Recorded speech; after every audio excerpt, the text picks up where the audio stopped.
పెద్దంపేటలో మా గ్రామానికి సంబంధించినటువంటి రచ్చగుట్ట ఏదైతే ఉన్నదో ఈ రచ్చగుట్టను దాదాపుగా కూడా ఇది ఒక రాజుల పరిపాలన అప్పటి నుంచి కూడా ఉన్నటువంటి ప్రకృతికి సంబంధించినటువంటి అది రచ్చగుట్ట.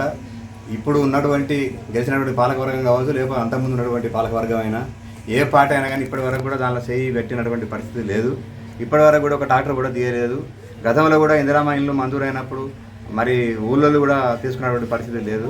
కనుక పక్కపడి రోడ్డు పనులు నడుపుతా అంటే మరి కాంట్రాక్టర్కు ఎంఆర్ఓ కూడా పర్మిషన్ ఇచ్చడం అనేది కూడా కరెక్ట్ కాదు. దీనికి సంబంధించినటువంటి కూడా పాలకవర్గం సర్పంచ్ గారు కూడా మరి ఇది కోర్టుకు పోయి పర్మిషన్ తీసుకొచ్చి స్టే తీసుకొచ్చినట్టు చెప్పడం జరిగింది. అయినప్పటికీ కూడా మరి ఇంతవరకు కూడా మరి మట్టి అనేది ఆగలేదు. దీన్ని ఆగినట్టు అయిందంటే బాగుంటుంది అని చెప్పి నేను తెలియజేస్తూ, అదేవిధంగా ఒకవేళ మట్టి కనుక ఆగపోయినట్టు అయిందంటే ఇక్కడ ఉన్నటువంటి గ్రామ ప్రజలతోటి ఉన్నటువంటి పాలకవర్గంతో కూడా మేము కూడా మమేకమై ఈ ఐక్య పోరాటం చేసి ఆపుదామని చెప్పి తెలియజేస్తూ ముగిస్తున్నాం.